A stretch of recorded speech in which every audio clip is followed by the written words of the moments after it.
The vase shattered. Not because she dropped it, because Jae-hoon grabbed her wrist mid-reach and saw scars that made his blood freeze. Rope burns. Thick. Deep. The kind that told stories nobody survived intact. The kind that meant months of hell he didn't want to imagine. But his maid was standing here, alive, trembling, and the second their eyes met, she stopped breathing. Just stopped. Like her body remembered what happened when men noticed. Who did this to you? Wrong question. She broke. Knees hit marble, hands over her face, silent screaming, and Jae-hoon realized he'd just asked the one thing guaranteed to destroy her. That night, he'd hunt down the answer himself, and every man responsible would learn why the Atlanta underworld feared his name. Hey there, quick question. If you saw someone's scars and knew exactly what kind of hell they'd survived, would you ask about it or stay silent? That's the choice Jae-hoon just made, and honestly, he chose wrong. What do you think he should have done? Drop your answer and subscribe, because what happens next changes everything. Let's go. Jae-hoon didn't usually pay attention to the staff. They moved through his Atlanta penthouse like shadows, cleaning, organizing, disappearing before he could register their faces. But today, something made him look up from the contracts scattered across his desk. The new maid was reaching for a crystal vase on the top shelf, her sleeve riding up just enough to expose her forearm. That's when he saw them. Thick, raised scars that wrapped around her wrist like rope marks, disappearing under the black fabric of her uniform. His jaw tightened. He'd seen scars like that before. They told stories nobody wanted to hear. "What's your name?" he asked, his voice cutting through the quiet room. She flinched, nearly dropping the vase. "Keiza, sir." "Where are you from, Keiza?" "Rwanda, sir." She kept her eyes down, fingers trembling as she set the vase back on the shelf. Jae-hoon leaned back in his chair, studying her. Mid-20s, maybe, with dark skin that gleamed under the afternoon light streaming through the windows. There was something about the way she held herself, like she was always ready to run, always ready to disappear. "How long have you been in Atlanta?" 3 months, sir." He nodded slowly. "Those scars on your wrist, how'd you get them?" The question hung in the air between them. Keiza's shoulders went rigid, and for a moment, Jae-hoon thought she might bolt. But then she lifted her chin, meeting his gaze for the first time. Her eyes were darker than he'd expected, filled with something that looked like defiance mixed with fear. "Does it matter, sir?" "In my house, everything matters." She pulled her sleeve down, covering the marks. "I'd rather not talk about it." Fair enough. He went back to his papers, but he could feel her standing there, uncertain whether she was dismissed or not. "You can go." She left without another word, but Jae-hoon couldn't shake the image of those scars from his mind. He'd built his empire on reading people, on knowing when someone was hiding something worth protecting. And Keiza was definitely hiding something. That evening, he called his right-hand man, Sung-min. "Find out everything you can about the new maid, Keiza, from Rwanda." Sung-min didn't ask questions. He never did. "I'll have something by tomorrow." But tomorrow came with news that made Jae-hoon's blood run cold. "She's got nothing, boss. No records before 3 months ago. It's like she didn't exist until she showed up in Atlanta. People don't just appear out of nowhere. This one did. Or maybe someone made sure her past disappeared." Sung-min hesitated. "You want me to dig deeper? Could be trouble if she's connected to someone." Jae-hoon thought about those scars, about the way she'd looked at him with eyes that had seen too much. "No, leave it alone for now." He told himself it was because he didn't want complications, didn't want to bring unnecessary attention to his operations. But the truth was simpler and more dangerous. He was curious, and in his line of work, curiosity could get you killed. The next few weeks passed with an odd sort of rhythm. Keiza came and went like clockwork, always quiet, always efficient.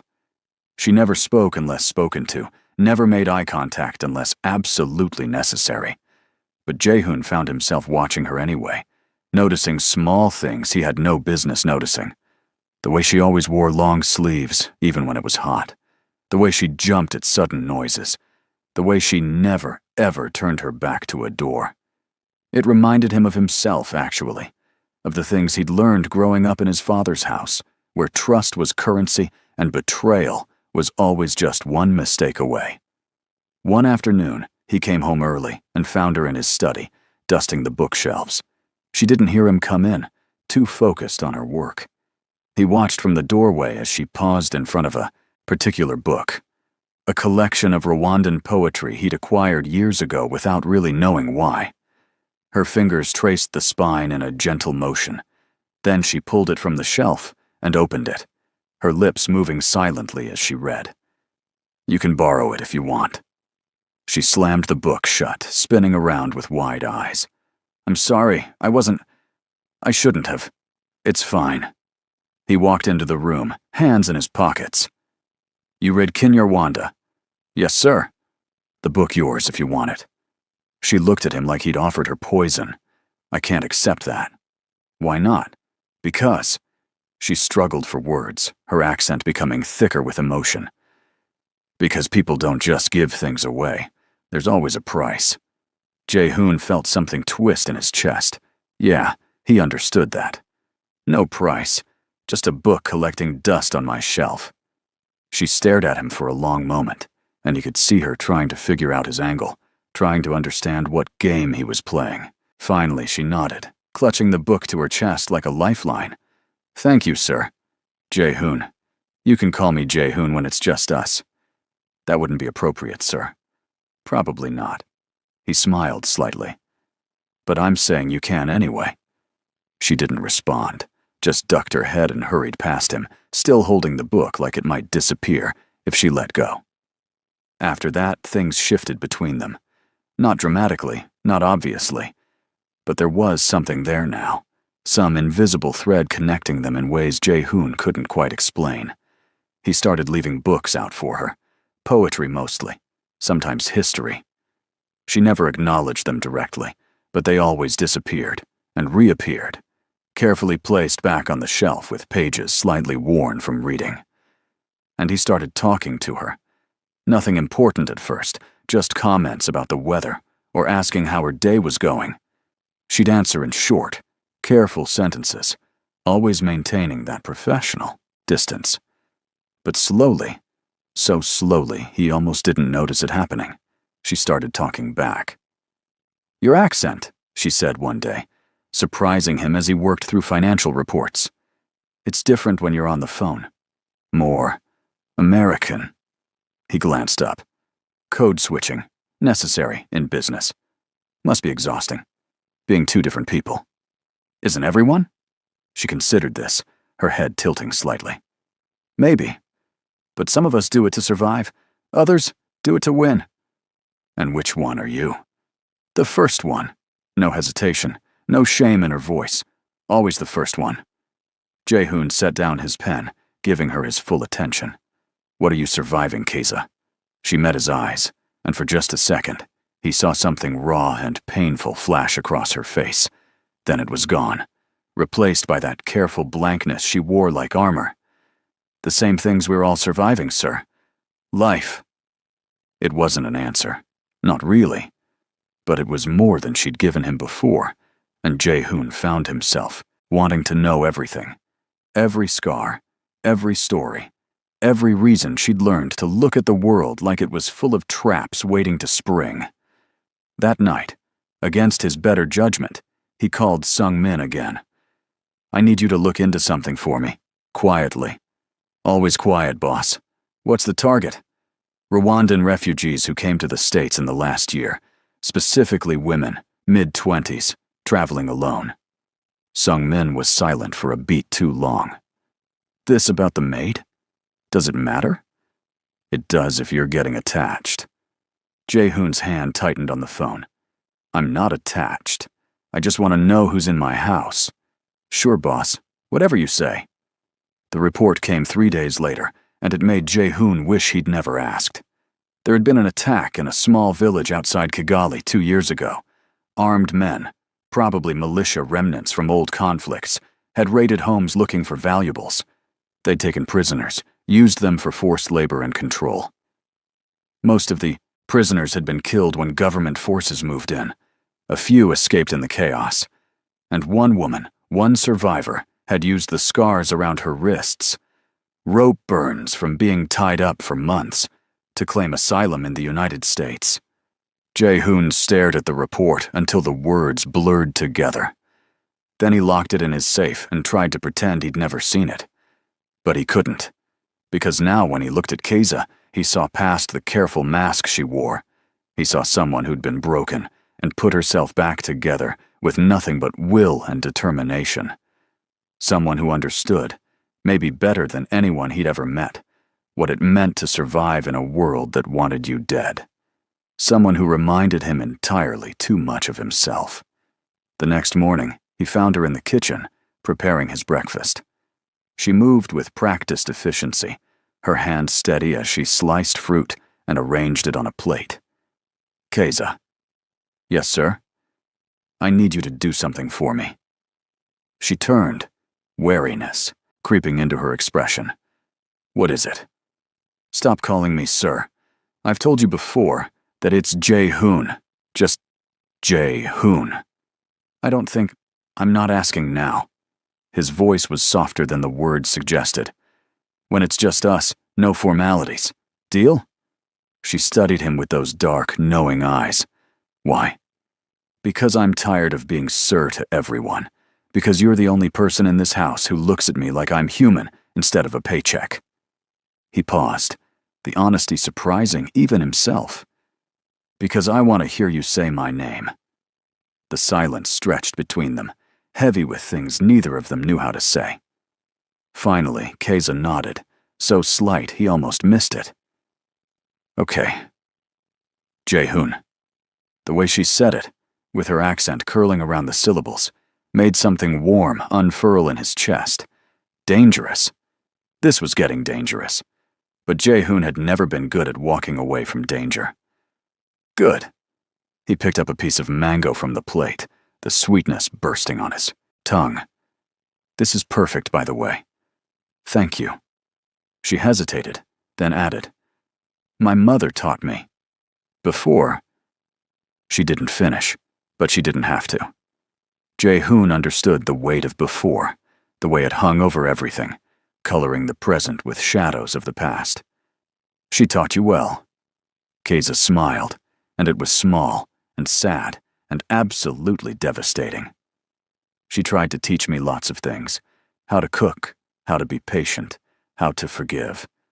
Her voice dropped to almost a whisper. I only managed the first one. Patience and forgiveness are overrated anyway. Is that what you tell yourself? The question hit harder than it should have. Jae-hoon set down the mango, his appetite suddenly gone. Every single day. They stood there in his kitchen, surrounded by marble countertops and expensive appliances that meant nothing. Two people who'd survived things they shouldn't have survived. And for the first time in longer than he could remember, Jae-hoon didn't feel quite so alone. Later that week, everything changed. Jae-hoon had been in a meeting with representatives from a rival organization, hammering out territory agreements and profit splits. It was routine, boring even, until his phone buzzed with a message from his security team. Incident at the house. Handled, but you should come back. He made his excuses and left, driving faster than he should have through Atlanta traffic. By the time he reached the penthouse, his heart was pounding with a fear he didn't want to examine too closely. Sung-min met him at the door. It's not as bad as it sounds. What happened? Someone tried to break in through the service entrance, got past the first lock before the alarm triggered. Sung-min's expression was grim. Thing is, boss, they knew the schedule. Knew when the guard rotations changed. Inside job? Looking like it.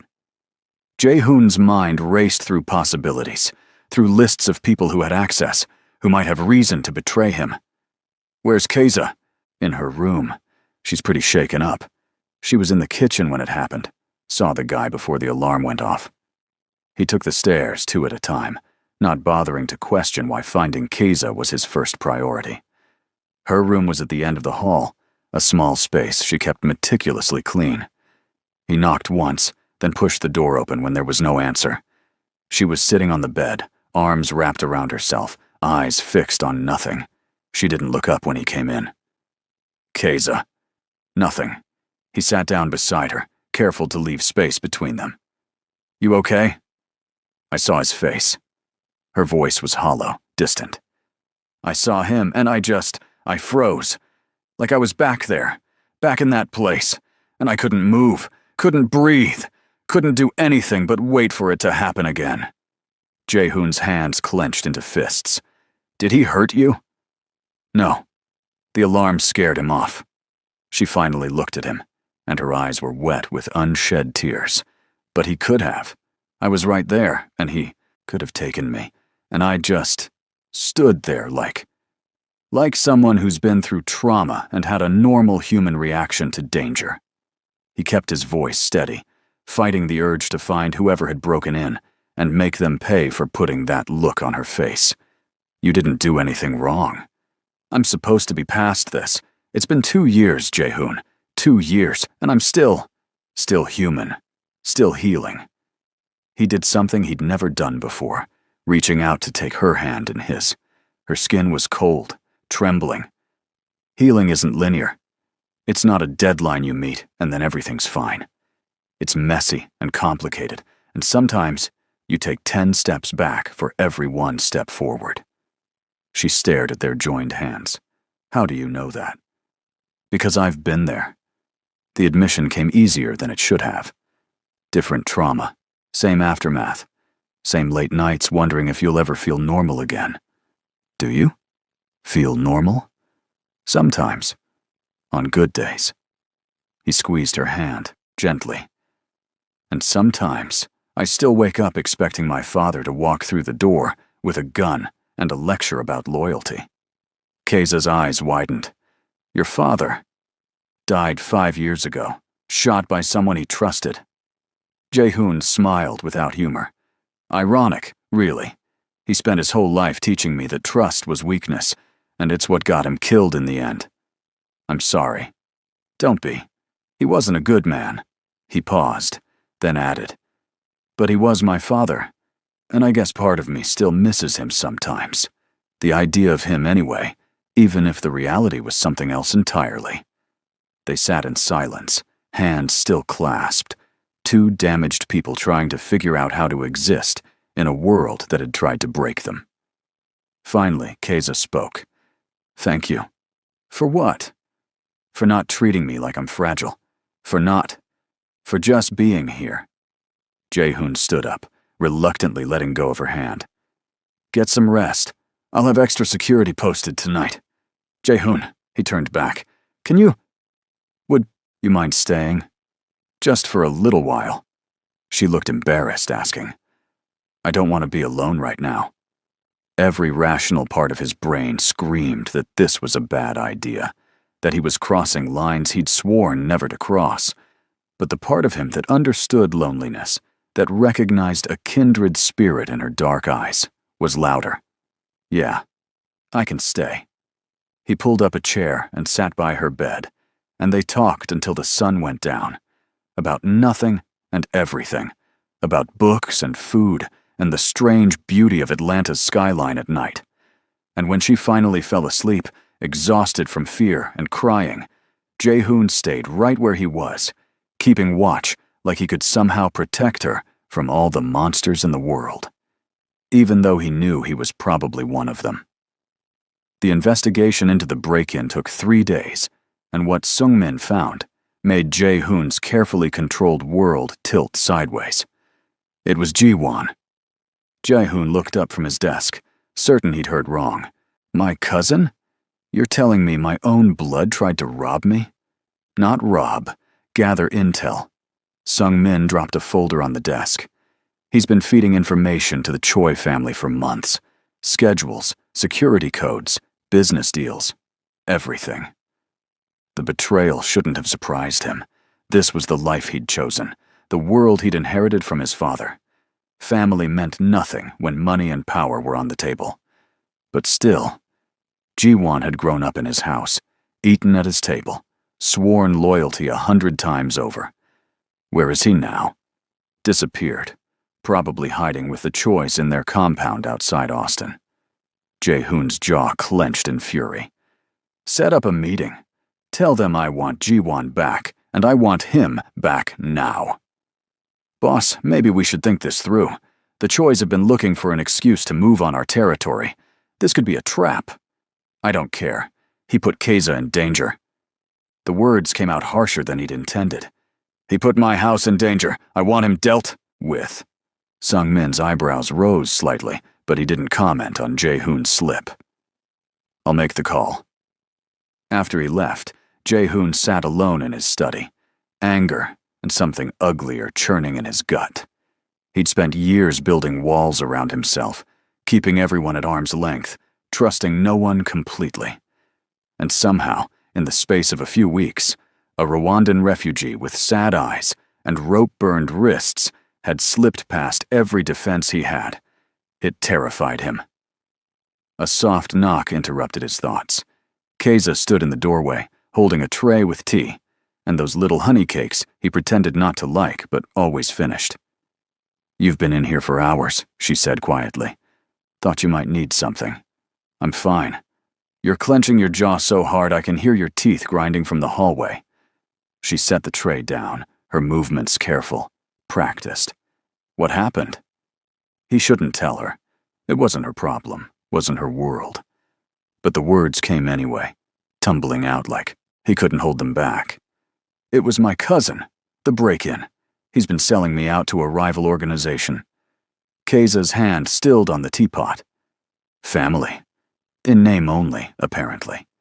I'm sorry. Betrayal from family cuts deeper than anything else. She poured the tea, steam rising between them. What are you going to do? Get him back. Make him answer for what he did. And then? Jae-hoon met her eyes. Then I'll do what needs to be done. She didn't flinch, didn't look away. Will it make you feel better? The revenge? Probably not. But it'll make me feel like I'm still in control, and sometimes that's enough. Keza sat down across from him, something she'd never done before. The casual intimacy of it, the way she made herself comfortable in his space, sent warmth through his chest. When I first got to America, she said slowly, I wanted revenge too. I had names, faces, plans for what I'd do if I ever found the men who hurt me. She wrapped her hands around her own cup, staring into the amber liquid. I spent months thinking about it, dreaming about it. It was the only thing that made me feel powerful. What changed? I realized that carrying all that hate was just another prison, different bars, same cage. She looked up at him. I'm not saying you should forgive him. Some things don't deserve forgiveness. But maybe there's a middle path between revenge and letting go. You're saying I should be the bigger person. I'm saying you should be the person who can sleep at night, whatever that looks like for you. Jae-hoon took a sip of tea, letting her words settle into the spaces between his anger. You're probably right. Probably. A small smile tugged at her lips. But I also know you're going to do what you're going to do, and nothing I say will change that. You know me that well already? Well enough to know you're stubborn and protective, and you don't let things go easily. Her smile faded. Just be careful, please. I don't want to lose. She stopped, the unfinished sentence hanging heavy in the air. I don't want to lose you. That's what she'd been about to say, and they both knew it. I'll be careful, Jae-hoon promised, and meant it in a way he'd never meant anything before. The meeting with the Choi family was set for the following Tuesday at a neutral location in Charlotte, North Carolina. Jae-hoon took Sung-min and 2 other men, leaving the rest of his security team to watch the house. To watch Keza, though he didn't say it out loud. The warehouse was exactly the kind of place where bad things happened.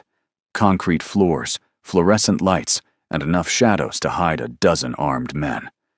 The Choi's were already there when Jae-hoon arrived, their leader, Han Jai, sitting behind a makeshift table like some kind of discount mob boss.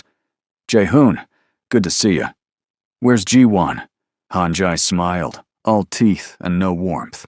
Right to business. I always liked that about you. He gestured, and two men dragged Ji-won out from a back room. His cousin looked terrible, bruised, beaten, barely able to stand. When he saw Jae-hoon, something like relief crossed his face. Hyung. Cousin. I'm sorry, I didn't. Shut up. Jae-hoon's voice was ice. He turned to Han-jae. We had a deal. He works for me. You stay out of my territory. Deals change. Your cousin came to us with interesting information, and we decided to take advantage of it. Han-jae leaned back in his chair. But I'm a reasonable man. You can have him back. For a price. Name it. Your operations in Denver, all of them. Sign them over to me, and Ji-won is yours. Sung-min tensed beside him, but Jae-hoon kept his expression neutral. Denver represented millions in annual revenue, years of careful relationship building. Han-jae wasn't asking for a price. He was asking for surrender. That's not happening. Then I guess your cousin stays with us. Han-jae shrugged. Shame, really. We've grown quite fond of him. Jae-hoon looked at Ji-won, at the cousin who'd betrayed him, who'd put Kiza in danger, who'd sold out everything for what? Money? Power? It didn't matter. The old Jae-hoon, the one his father had raised, would have walked away without a second thought. Blood meant nothing in this business. But Kiza's words echoed in his mind. Maybe there's a middle path. Here's my counteroffer, Jae-hoon said. You give me Ji-won, and I don't burn your entire organization to the ground. Because if you think I came here without insurance, without contingency plans, you're even dumber than you look. Han-jae's smile vanished. You're threatening me? I'm educating you. See, while you were busy congratulating yourself on turning my cousin, I was documenting every single illegal transaction you've made in the last year. Bank accounts, shell companies, dirty cops on your payroll. All of it. He pulled out his phone, showing a preview of files that made Han-jae's face go pale. One button, and this goes to the FBI, the IRS, and every news outlet in the country. You're bluffing. Try me. The standoff lasted maybe 10 seconds, but it felt like an eternity. Finally, Han-jae waved his hand, and his men released Ji-won. Take him. But this isn't over, Jae-hoon. It is if you're smart. Jae-hoon hauled Ji-won up, half carrying him toward the exit. Come near me or mine again, and there won't be enough left of you to bury. They made it to the car without incident, though Jae-hoon's heart didn't stop pounding until they were 20 miles outside Charlotte. In the back seat, Ji-won was crying, mumbling apologies that Jae-hoon didn't want to hear. Sung-min, take us to the safe house in Richmond. Ji-won stays there until I figure out what to do with him. You're not going to... Ji-won's voice was small, terrified. Kill you. No. Jae-hoon met his cousin's eyes in the rearview mirror. But you're done. Out of the organization, out of my life. You get a small monthly stipend and a chance to disappear somewhere far away from here. That's more mercy than you deserve.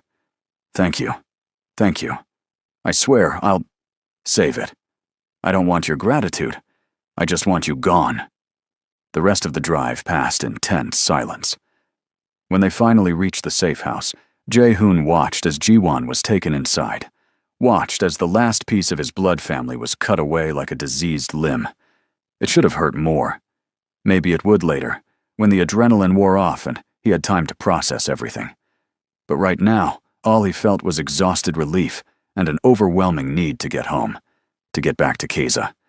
He made it to Atlanta by midnight, waving off Sung-min's offer to come inside. The penthouse was dark except for a single lamp in the living room, and for a moment, Jae-hoon thought maybe Kiza had gone to bed. Then he saw her curled up on the couch, a book in her lap, clearly trying to stay awake. You didn't have to wait up. She jumped, nearly dropping the book. I wanted to make sure you came back okay. Her eyes scanned him, checking for injuries. Are you hurt? No. Tired, but not hurt. And your cousin? Alive, exiled. It's handled.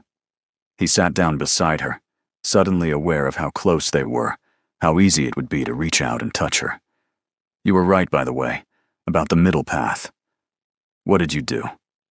He told her everything, about the confrontation, the threats, the choice to let Jiwon live.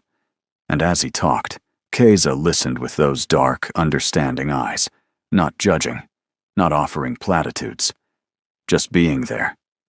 "I'm proud of you," she said when he finished. The words hit him like a physical blow. When was the last time someone had said that to him? When was the last time he'd done something worth being proud of? It wasn't mercy. I just didn't want more blood on my hands. Maybe that's the same thing. She reached out, her fingers brushing against his. You chose to be better than what this life demands. That matters. Jae-hoon looked down at their hands, at the way her fingers fit against his like they belonged there. This was dangerous territory, crossing lines he'd sworn to maintain. But he was so tired of being alone, so tired of pretending he didn't feel what he felt. Keiza, don't. She shook her head. Don't say it. Not yet. Why not? Because I'm scared.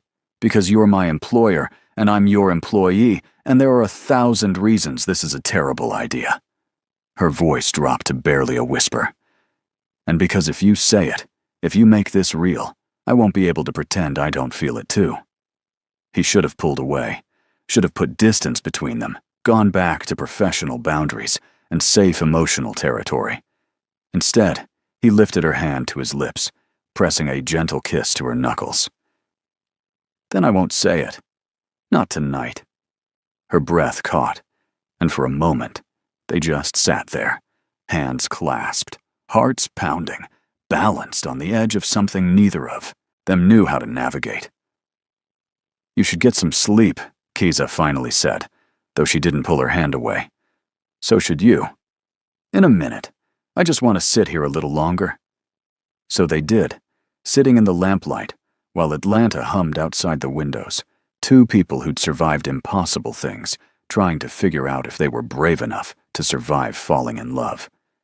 The next morning brought complications Jae-hoon hadn't anticipated. He was in the kitchen, attempting to make coffee, and failing spectacularly when his phone rang.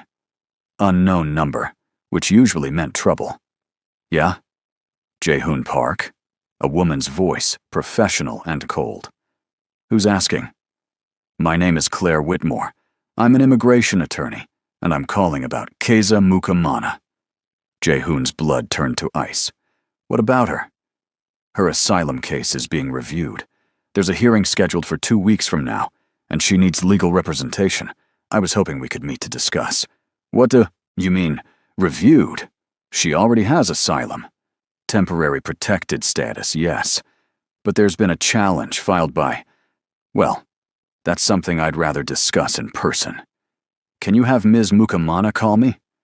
Jae-hoon wrote down the number, his mind racing. I'll have her call you today. When he hung up, Keiza was standing in the doorway, her face pale. How much did you hear? Enough. She wrapped her arms around herself. I knew this was coming. They told me at the refugee center that my status might not be permanent, that someone could challenge it. But I hoped I had more time. Who would challenge your asylum case? She was quiet for so long he thought she might not answer. Then, in a voice so soft he almost missed it. My husband. The word hit him like a punch to the gut. Your what? Ex-husband. Technically. Keiza sank into a chair, looking smaller than he'd ever seen her. We were married when I was 18. Arranged by our families, traditional, I thought. I thought it would be okay. But he was cruel, controlling. When the militia came, when they took me... She stopped, breathing hard. He told them where to find me. He helped them because I'd tried to leave him a month before. Jae-hoon felt rage building in his chest, hot and dangerous. He's here, in America. He came 6 months ago, business visa. I didn't know until I saw him in a grocery store in Buckhead last month. Her hands were shaking. He found me, Jae-hoon. He knows where I am, and now he's trying to get my asylum revoked so he can force me to go back with him. That's not going to happen. You don't understand. He has money, connections. He's already twisting the story, telling officials that I lied on my application, that I wasn't really in danger. And technically, she laughed, the sound bitter and broken. Technically, he's right. I left out the part about him being complicit because I was ashamed, because I thought no one would believe me. Jae-hoon knelt in front of her, taking her trembling hands in his. Listen to me. You're not going back. You're not going anywhere. I don't care how much money he has or who he knows. You're safe here. You can't promise that. Watch me. He pulled out his phone, dialing Sung-min. I need you to find everything on someone. Names. What's his name? Nkubito. Olivier Nkubito. Jae-hoon repeated it into the phone. Everything. Bank records, visa status, where he's staying, who he's meeting with. I want his whole life in a file by end of day. On it, boss. When he hung up, Keiza was staring at him with something like wonder and fear mixed together. Why are you doing this? Because you matter to me, because nobody gets to hurt you and walk away from it. He hesitated, then added quietly. And because maybe I'm tired of pretending I don't care about people. Maybe you've made me want to be better than the man my father raised. Tears slipped down her cheeks, and without thinking, Jae-hoon reached up to brush them away with his thumbs. The gesture was tender, intimate, in a way that had nothing to do with desire, and everything to do with something deeper, more terrifying. I'm scared, she whispered. Me too. Of losing my asylum? Of losing you. The admission hung between them, too honest, too raw. But Jae-hoon didn't take it back, didn't try to soften it with jokes or deflection. He'd spent his whole life hiding behind walls and masks, and he was done. At least with her, at least in this moment, he wanted to be real. Keiza leaned forward, resting her forehead against his. They stayed like that, breathing the same air, hearts beating the same scared rhythm, while morning light streamed through the windows and the world kept turning outside. We'll figure this out, Jae-hoon said finally. Together. Together, she echoed, and it sounded like a promise. The file on Olivier Nkubito arrived that evening, and it was worse than Jae-hoon had imagined. Wealthy businessman, legitimate on paper, but with connections to some very dangerous people. He'd built an import-export empire that almost certainly involved connections to dangerous criminal networks, and he'd been in Atlanta for 3 months, not 6 like Keiza thought, which meant he'd been watching her, planning this, long before she'd spotted him in that grocery store. He's staying at the Ritz in Midtown, Sung-min said, pointing to surveillance photos. Meets regularly with a lawyer named Benedict Shaw, immigration specialist with a reputation for playing dirty. They're building a case that Keiza committed fraud on her asylum application. Can they prove it? They don't have to prove it. They just have to create enough doubt to get her status revoked and force a deportation hearing. Sung-min's expression was grim, and Shaw's good at creating doubt. Jae-hoon studied the photos, memorizing Olivier's face. Mid-40s, expensive suit, the kind of smile that didn't reach his eyes. He looked like every other predator Jae-hoon had ever dealt with. Polished surface hiding rot underneath. What about our lawyer, the one who called this morning? Claire Whitmore, former prosecutor, switched to immigration law 5 years ago. Win rate of about 70%, which is good, but not great. Sung-min paused. Thing is, boss, this isn't really about legal arguments. It's about power, and Olivier has the kind of money that buys favorable outcomes. So do I. Yeah, but you're not exactly legitimate. You start throwing your weight around in immigration court, people are going to ask questions about where that money comes from. Jae-hoon knew he was right, but he didn't care. Set up a meeting with Whitmore tomorrow morning and find out everything you can about Judge Morrison. He's the one hearing the case according to these documents. You thinking about buying a judge? I'm thinking about evening the playing field. After Sung-min left, Jae-hoon sat alone with the file. Rage, simmering just below the surface. Men like Olivier were the worst kind of predator. They used law and money and social standing to hurt people, then hid behind respectability, while their victims suffered in silence. Not this time. This time, Olivier had picked the wrong target. Keza found him an hour later, still sitting in the dark with just the city lights for illumination. "You're brooding." "I'm planning." "Same thing." She sat beside him, not touching, but close enough that he could feel her warmth. "What did you find out?" he told her, watching her face carefully for signs that the information was too much, too overwhelming. But Keza just listened, her expression growing harder with each detail. "He's been here for 3 months, she said finally. 3 months, and I didn't know. I thought I was being careful, thought I was safe. You are safe. I won't let him take you. You keep saying that, but Jae-hoon, this is immigration court. It's not like your world where money and threats can fix everything. There are rules, procedures. If the judge rules against me, then we'll appeal. We'll fight it at every level. And if that doesn't work," the question hung heavy between them. If all legal options failed, if Keza's asylum was revoked and deportation orders issued, what then? Jae-hoon had connections, could probably get her out of the country illegally, set her up somewhere with a new identity. But that meant running, hiding, living in fear forever.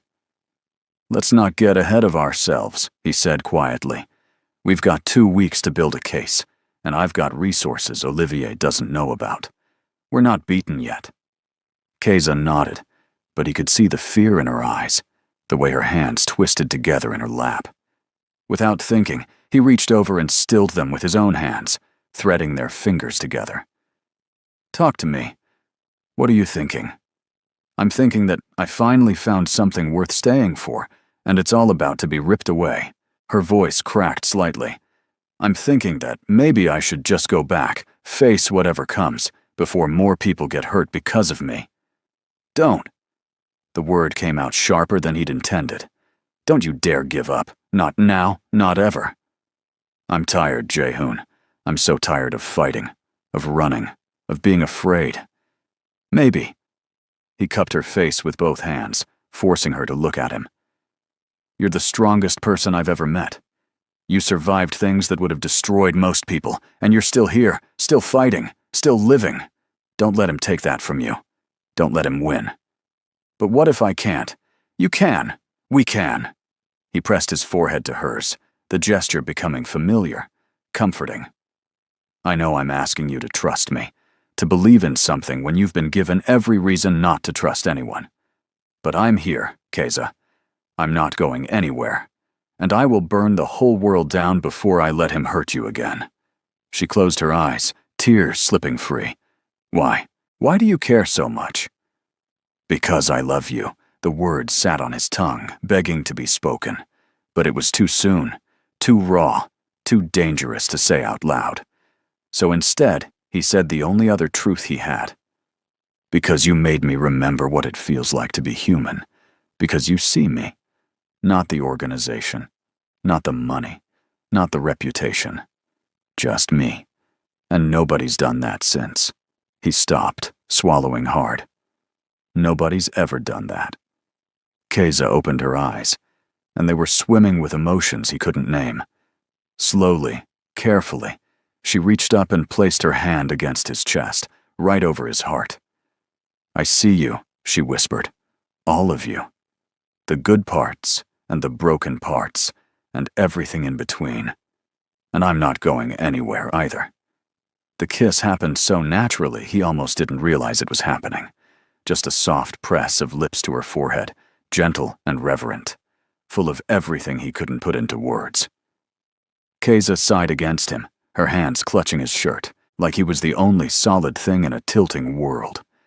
They stayed like that for a long time, holding each other in the darkness, taking comfort in heartbeats, and shared warmth and the simple fact that they weren't alone anymore. Finally, Keza pulled back, wiping her eyes. "We should probably get some sleep. Big day tomorrow with the lawyer." Probably. But neither of them moved, neither wanting to break the spell of this moment. "Jae-hoon?" "Yeah?" "Thank you. For caring." For fighting. For... She smiled, sad and sweet. For seeing me too.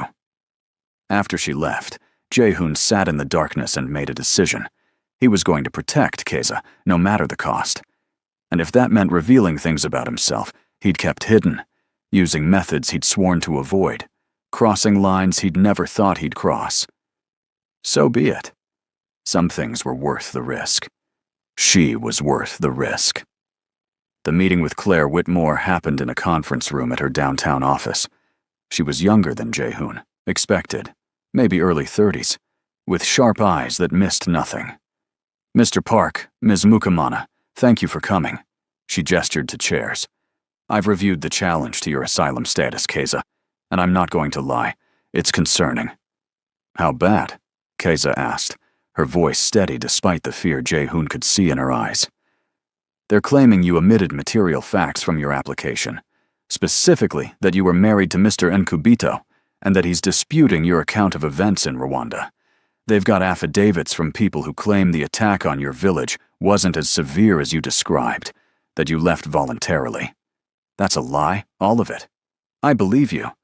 But belief isn't proof, and in immigration court, the burden is on you to prove your case. Claire leaned forward. I need you to tell me everything, even the parts you left out before, especially those parts.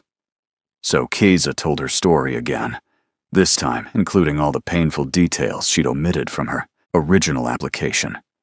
About the arranged marriage, the abuse, the escape attempt that had led Olivier to betray her to the militia.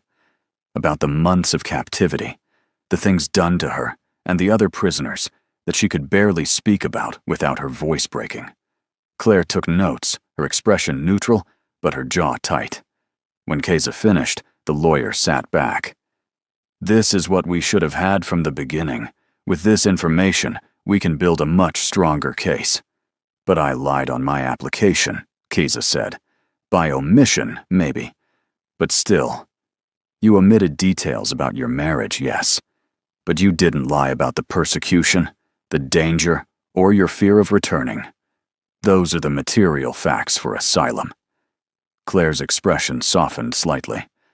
I've seen this before, Keza. Victims often leave out the most painful parts of their stories because they're ashamed, or scared, or traumatized. Courts understand that. So we have a chance? We have more than a chance. We have a case. Claire turned to Jae-hoon. But I need to ask, what's your involvement here? You're listed as her employer, but this feels like more than professional concern. Jae-hoon met her eyes. It is more. I care about what happens to her.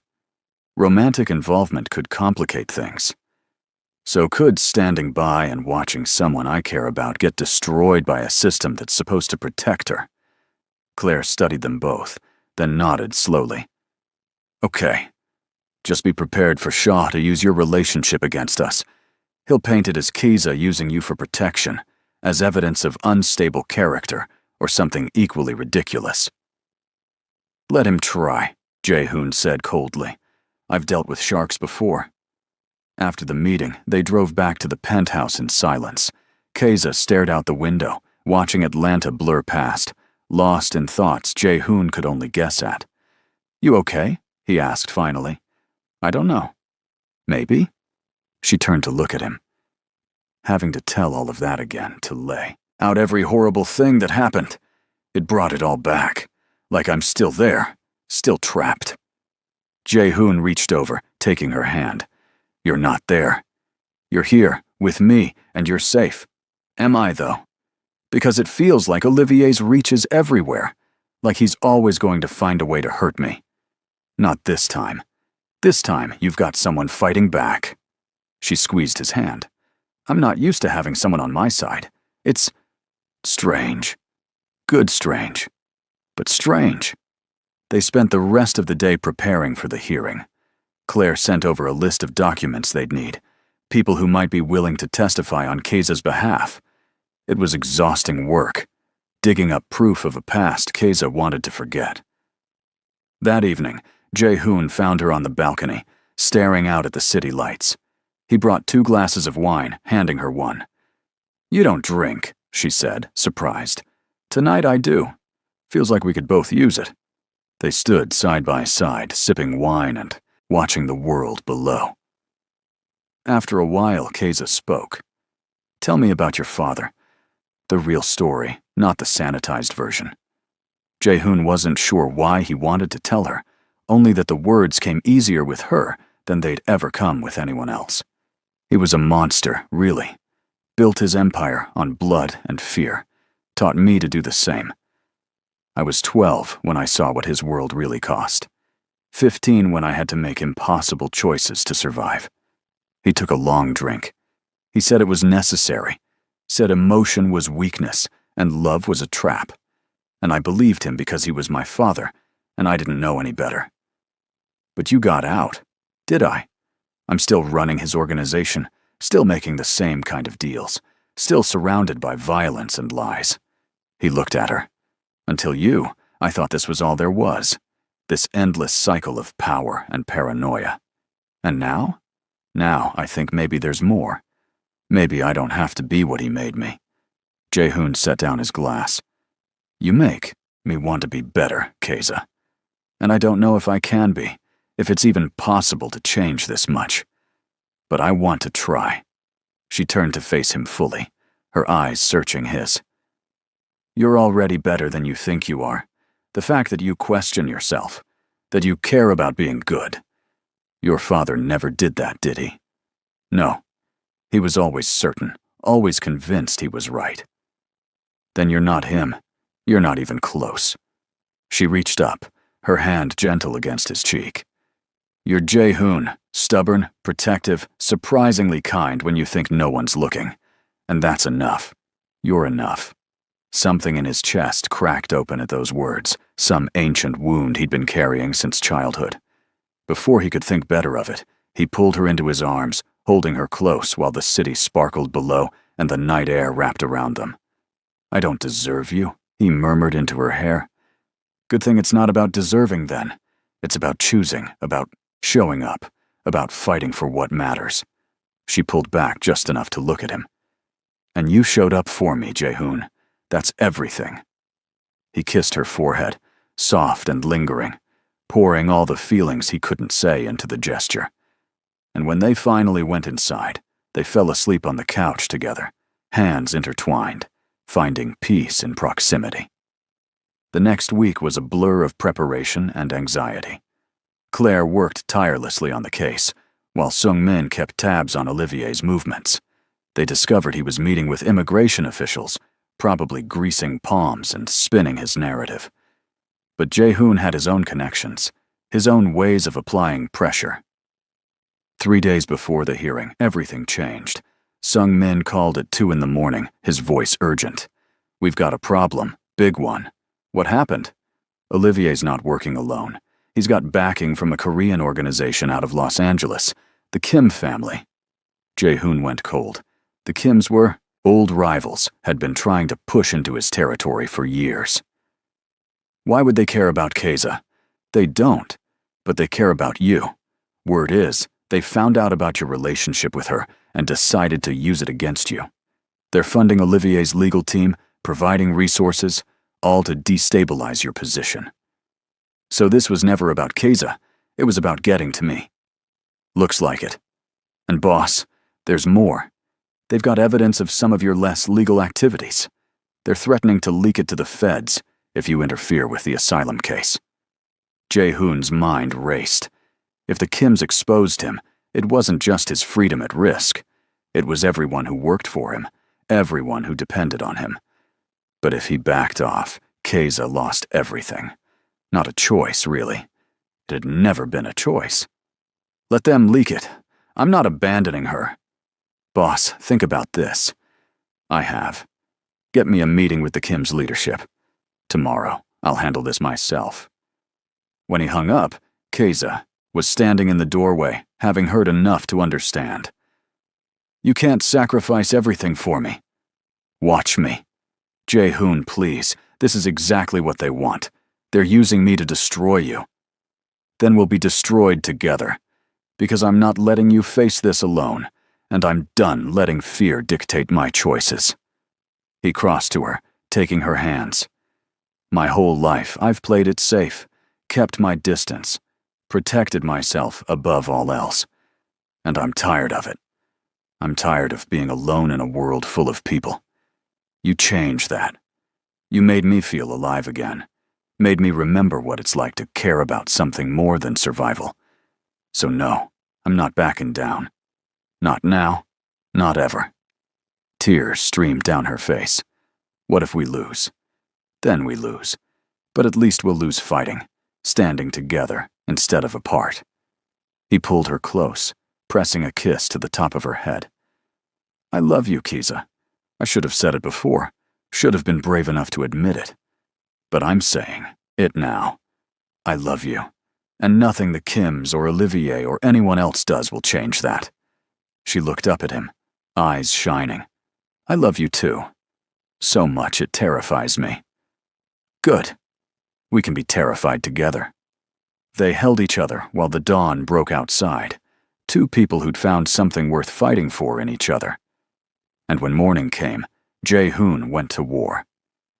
The meeting with the Kim family took place in a private room at an upscale restaurant in Buckhead. Jae-hoon went alone, despite Sung-min's protests, because this wasn't about intimidation or muscle. This was about making them understand the cost of their interference. David Kim, the organization's current head, was waiting with his brother Michael and their lawyer. They looked confident, comfortable, like men who'd already won. "Jae-hoon, good of you to come. Let's skip the pleasantries. You're backing Olivier Incubito, using him to get to me." "Why?" David smiled. "Business. Your territory in Denver has been very profitable, and we'd like a piece of it. When we discovered your attachment to the Rwandan woman, it seemed like an elegant solution. You back off, we help Olivier, everyone gets what they want. Except Keza. She's collateral damage, unfortunate but necessary." Jae-hoon leaned forward, his voice deadly quiet. "Here's what's going to happen instead. You're going to withdraw your support from Olivier, publicly distance yourself from his case, and disappear from my life. In return, I won't expose every illegal operation you're running to federal authorities." Michael laughed. "You think we're afraid of exposure? We've got protection, same as you." "Not like mine. See, while you were busy playing games with Keza's asylum case, I was busy documenting every bribe, every payoff, every dirty transaction you've made in the last 5 years. And unlike you, I don't bluff." He slid a folder across the table. "That's just a sample. The full file goes to the FBI, IRS, and Homeland Security if anything happens to Keza, or if her case is affected by your interference." David flipped through the folder, his expression darkening with each page. "Where did you get this?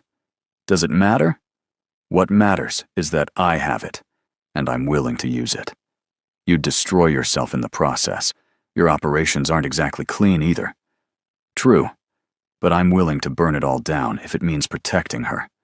Are you willing to lose everything for a territory dispute?" Jae-hoon stood. "Think carefully, because this offer expires the moment I walk out that door." He made it halfway to the exit before David called out, "Wait." Jae-hoon turned. "You'd really do it? Sacrifice your entire organization for some woman?" "She's not some woman. She's everything. And yeah, I'd burn the world down for her without a second thought." He met David's eyes. "That's the difference between us. You see people as pawns. I see them as worth saving."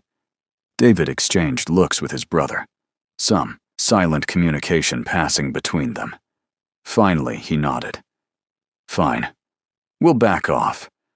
But Jae-hoon, this isn't over. You've made an enemy today." "I've had enemies before. I'm still here." The drive back to the penthouse felt longer than usual, adrenaline slowly draining away and leaving exhaustion in its wake. But there was also relief, a sense that he'd finally done something right, something worthy of the woman waiting for him at home. Keza met him at the door, her face anxious. "What happened?" "They backed off. Olivier loses his support, and the Kims stay out of our business." "Just like that?" Just like that. He pulled her into his arms, breathing in the familiar scent of her. It's not over. We still have the hearing, still have to face Olivier and his lawyer. But at least now it's a fair fight. She clung to him, her body shaking with relief. I can't believe you did that. Risked everything. I told you, you're worth it. They stood in the entryway, holding each other, while the world kept spinning outside. And for the first time in longer than Jae-hoon could remember, he felt like maybe, just maybe, things would be okay. The hearing was scheduled for 9 a.m. on a Tuesday morning. Jae-hoon dressed carefully, choosing a suit that said respectable businessman rather than mob boss. Keiza wore a simple blue dress that made her skin glow, her hair pulled back in a way that showed her face clearly. You ready? He asked as they drove to the courthouse. No, but I'm going anyway. Claire met them outside the courtroom, her expression grim. Olivier's here with Shaw. They look confident, which worries me. They always look confident. Doesn't mean anything. Still, be prepared for anything. The courtroom was smaller than Jae-hoon expected, almost intimate. Judge Morrison sat behind a raised bench, looking tired and slightly annoyed to be there. Olivier sat at the opposite table with his lawyer, looking every inch the respectable businessman.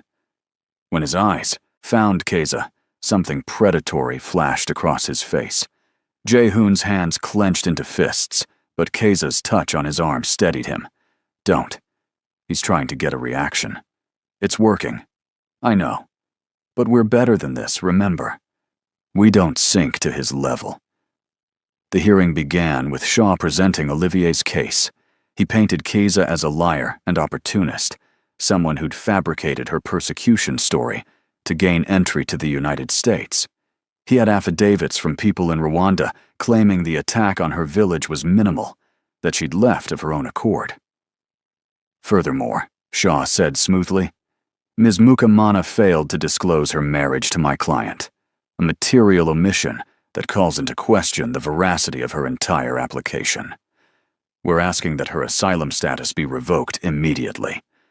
Then it was Claire's turn.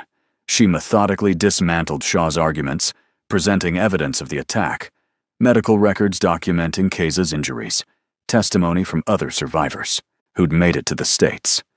She explained the omission about the marriage as the action of a traumatized abuse victim, not deliberate fraud. Your Honor, Ms. Mukamana didn't lie about the persecution she faced.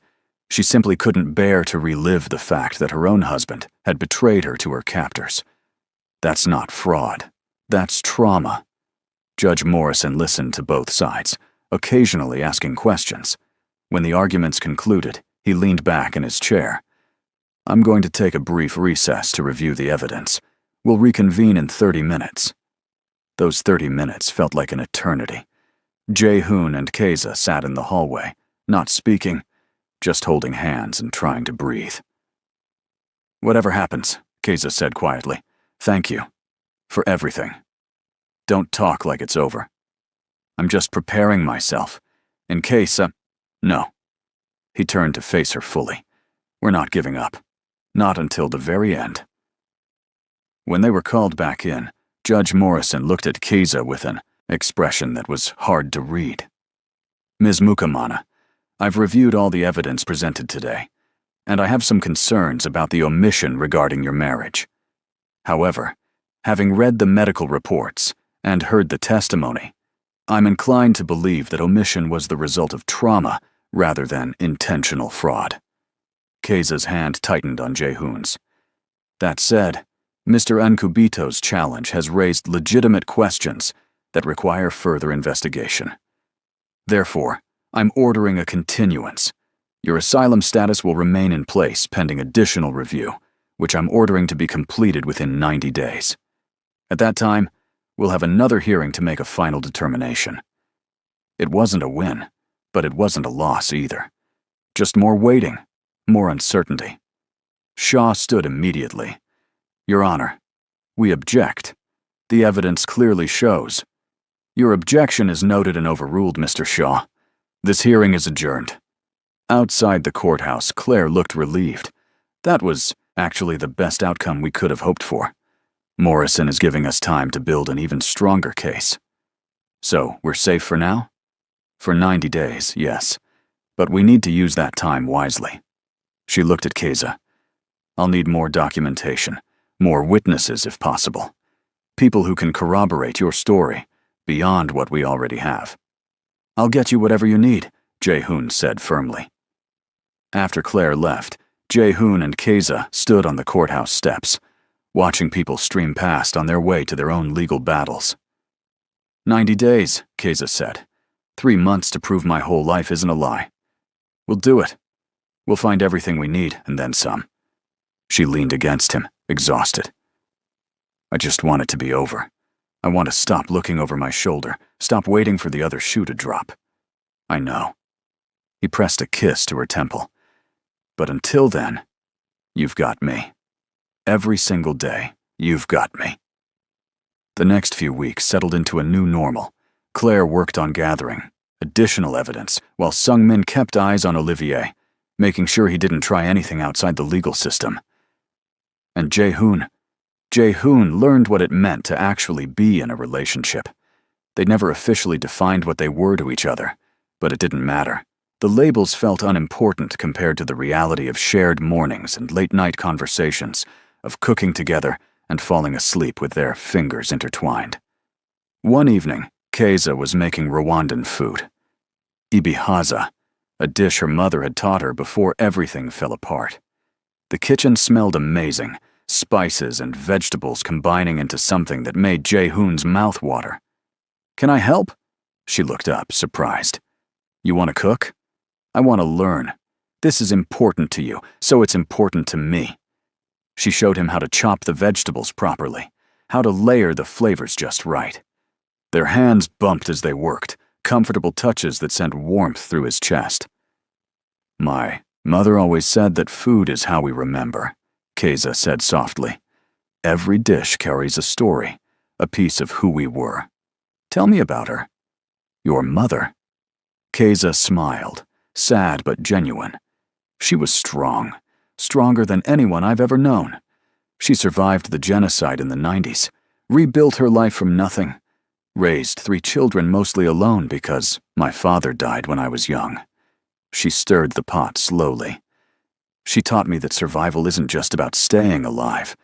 It's about staying human, about holding on to the things that make life worth living. Like food. Like food, like stories, like love. She met his eyes. She would have liked you, I think. She always said strength without kindness is just brutality, but kindness without strength is just weakness. You have both. The compliment settled over him like a warm blanket. I wish I could have met her. Me too, Keza's voice cracked slightly. She died in the attack, trying to protect me, trying to fight them off if I'd just stayed hidden like she told me to. Hey. Jae-hoon turned her to face him. Don't do that. Don't blame yourself for surviving. But she died because of me. She died protecting what she loved most. That's not your fault. It's a testament to how much she cared about you. He brushed a tear from her cheek. And I think she'd be proud of you, of how you've survived, how you've built a life here, how you haven't let the trauma destroy who you are. Keza nodded, unable to speak. Jae-hoon pulled her into his arms, holding her while she cried for the mother she'd lost, for the life that had been stolen from her. And when she finally pulled back, he kissed her forehead gently. Thank you, she whispered. For what? For letting me be sad, for not trying to fix it or make it better, just for being here. They finished cooking together, and the ibihaza turned out perfect. As they ate, Keza told him stories about her childhood, about growing up in a country still healing from genocide, about dreams she'd had before everything fell apart. I wanted to be a teacher, she said. I loved books, loved learning, loved the idea of helping kids discover the world through education. You still could. Once all this is settled. Maybe. But I'm different now. That girl who wanted to teach. She died in that village with my mother. Or maybe she's just changed, adapted, become someone stronger. Jae-hoon reached across the table, taking her hand. You don't have to be who you were before. You can be whoever you want to be now. She smiled. Who do you want to be, Jae-hoon? If you could be anyone, do anything? It was a question nobody had ever asked him before. His father had dictated his path, the organization had cemented it, and he'd never thought to question whether it was what he actually wanted. I don't know, he admitted. For so long, I've just been what I needed to be to survive, to succeed. But lately, I've been thinking about doing something different. Something that actually helps people instead of just enriching myself. Like what? Maybe legitimate business. Use the money I've made to build something real, something legal. He paused. Maybe work with refugees. Help people like you who are trying to start over. Keiza's eyes widened. You'd do that? For you, I'd do anything. The moment hung between them, full of possibility and promise. Then Keiza stood, walking around the table to sit in his lap, her arms around his neck. I love you, she said simply. I love who you are, and who you're becoming, and every complicated piece in between. Jae-hoon kissed her cheek, then her other cheek, gentle touches that made her smile. I love you too, more than I knew I could love anything.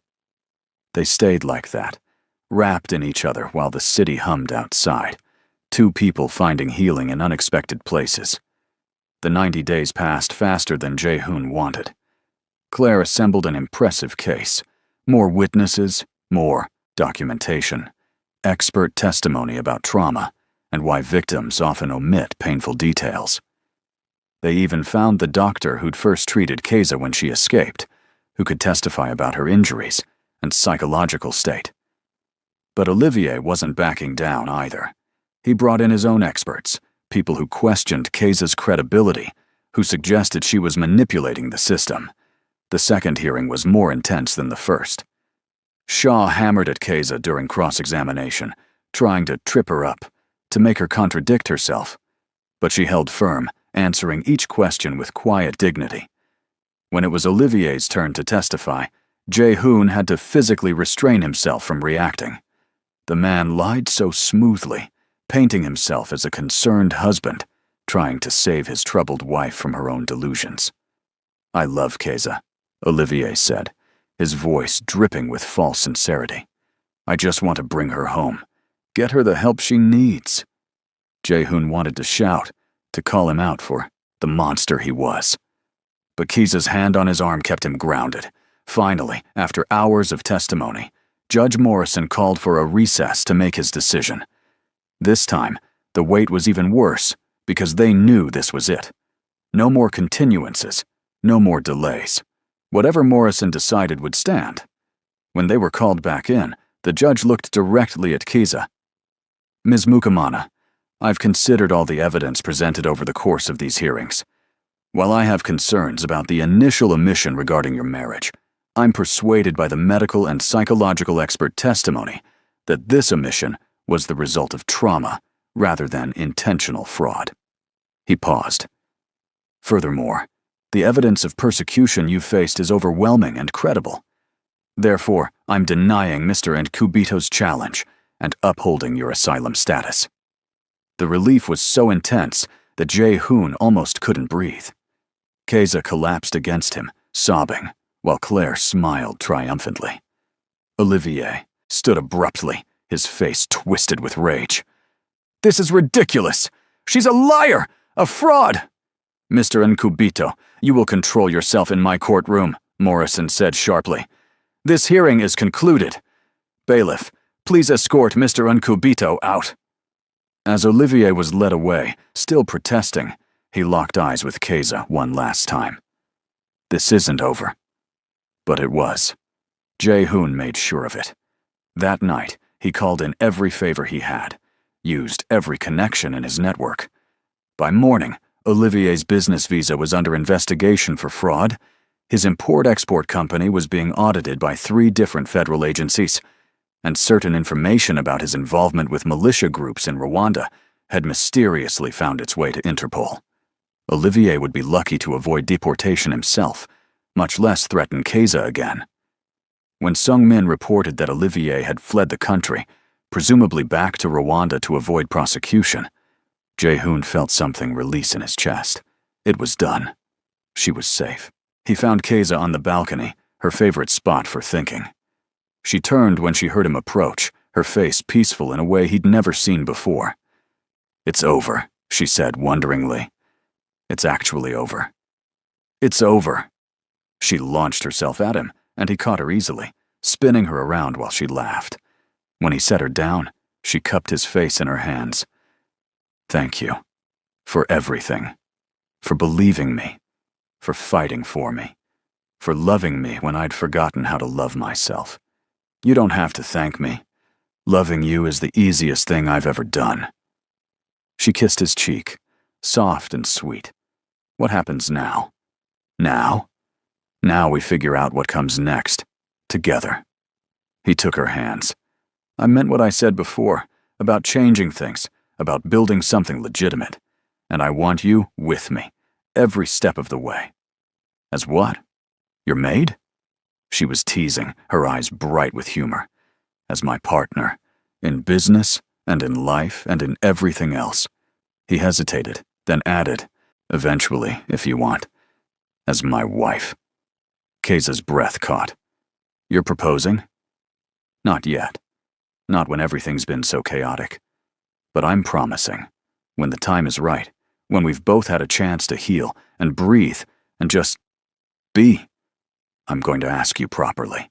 And I really hope you'll say yes." "I will," she whispered. "Whenever you ask, however you ask, the answer is yes." They held each other as the sun set over Atlanta, painting the sky in shades of orange and pink. And for the first time in their broken, complicated lives, the future felt like something worth hoping for.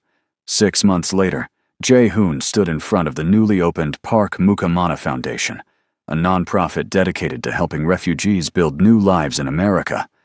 Keiza stood beside him, her hand in his, smiling at the small crowd gathered for the opening ceremony. "This foundation represents a lot of things," Jae-hoon said into the microphone. "Second chances, new beginnings, the belief that everyone deserves safety and opportunity. But mostly, it represents love. The kind of love that changes you, that makes you want to be better than you ever thought possible." He looked at Keiza, at the woman who'd survived impossible things, and somehow still had room in her heart for him. "My partner and I built this because we know what it's like to need help, to need someone to believe in you when the world says you're not worth saving. And we want to be that someone for as many people as we can reach." The applause was warm, genuine. As they cut the ribbon together, Jae-hoon felt something he'd never expected to feel. Pride. Not in money or power or fear, but in doing something that actually mattered. That evening, back at the penthouse that had become their home, Keiza found a small box on her pillow. Inside was a ring. Simple, elegant, with a single stone that caught the light.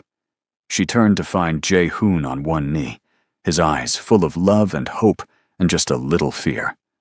"I know I said I'd wait for the perfect moment, but then I realized every moment with you is perfect.